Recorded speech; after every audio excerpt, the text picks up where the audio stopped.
Hello guys, welcome back to my channel. इस video में हम बात करेंगे कि आपको कौन सा मॉनिटर लेना चाहिए अपने सेटअप के लिए और कौन से मॉनिटर के साथ आपको जाना चाहिए। बेसिकली कुछ मॉनिटर के प्राइसेस इतने चीप होते हैं कि आप उसके साथ चले जाते हैं बट वो आपको इतनी क्वालिटी प्रोवाइड नहीं करते हैं। तो इसी के बारे में हम इस वीडियो में बात करेंगे। तो चलिए वीडियो में आगे बढ़ते हैं। तो पहले हम बात करेंगे मॉनिटर्स के पैनल्स के बारे में। बेसिकली इसमें 3 तरह के पैनल्स मिलते हैं आपको, VA, IPS और TN पैनल।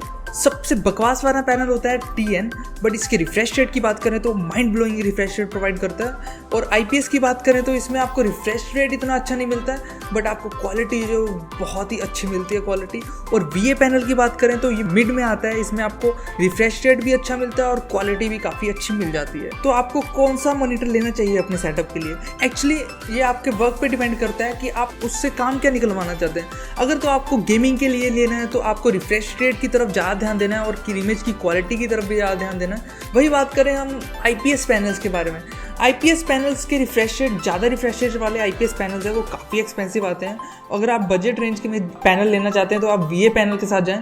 VA पैनल क्या है कि आपको क्वालिटी भी अच्छी प्रोवाइड करता है और साथ में आपको रिफ्रेश रेट भी अच्छा देता है। और IPS पैनल की बात करें तो इसमें आपको क्वालिटी काफ़ी अच्छी मिलती है। IPS पैनल बेसिकली वो लेते हैं जिनका प्रोडक्टिविटी का काम होता है, वीडियो प्रोडक्शन करनी होती है और वीडियो क्रिएटर्स जो होते हैं वो ज़्यादातर IPS पैनल्स यूज़ करते हैं बिकॉज उनको कलर एक्यूरेसी पूरी चाहिए होती है अपनी वीडियोस क्रिएट करने के लिए।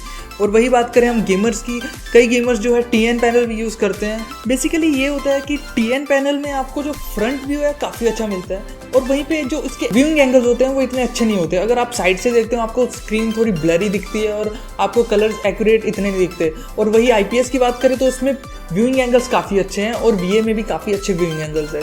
अगर आपका बजट है 10,000 के अबव तो ज़रूर IPS के साथ जाएं क्योंकि गेमिंग के लिए IPS डिस्प्ले काफ़ी अच्छी रहती है और आइज़ पे ज़्यादा स्ट्रेन भी नहीं डालती क्योंकि आप काफ़ी देर तक गेमिंग करेंगे तो आपके आइज़ पे काफ़ी स्ट्रेन पड़ेगा, जो कि IPS डिस्प्ले में ऐसा नहीं होता। IPS डिस्प्ले की क्वालिटी काफ़ी अच्छी होती है और उसमें जो रिफ्रेश रेट है वो भी ठीक ठाक मिल जाता है। और बट क्वालिटी की बात करें तो top to the notch quality मिलती है। वही बात करें हम TN पैनल की। TN पैनल उनके लिए जिनका बजट 10,000 से कम है और जो नहीं खर्च सकते, जो नहीं पैसा खर्च कर सकते इतने एक्सपेंसिव मॉनिटर पे, उनके लिए TN पैनल भी काम चला देता है और काफ़ी अच्छा गेमिंग एक्सपीरियंस भी मिल जाएगा उसमें TN पैनल में। बट ये बात है आपको कलर एक्यूरेसी इतनी अच्छी नहीं मिलती। वही बात करें हम VA पैनल की। VA पैनल उन लोगों के लिए है जिनको क्वालिटी भी चाहिए और रिफ्रेश रेट भी चाहिए, वो भी बजट के अंदर। So moving on to the conclusion, अगर आपको रिफ्रेश रेट काफ़ी अच्छा चाहिए वो भी बजट रेंज के अंदर तो आप TN पैनल के साथ जा सकते हैं। इसमें आपको रिफ्रेश रेट तो काफ़ी अच्छा देखने को मिलेगा बट कलर इतने अच्छे डायनेमिक कलर्स नहीं मिलेंगे और कलर का एक्सपीरियंस बहुत ही बुरा होने वाला है। बट रिफ्रेश रेट आपको पूरा अच्छा प्रोवाइड कर देगा TN पैनल।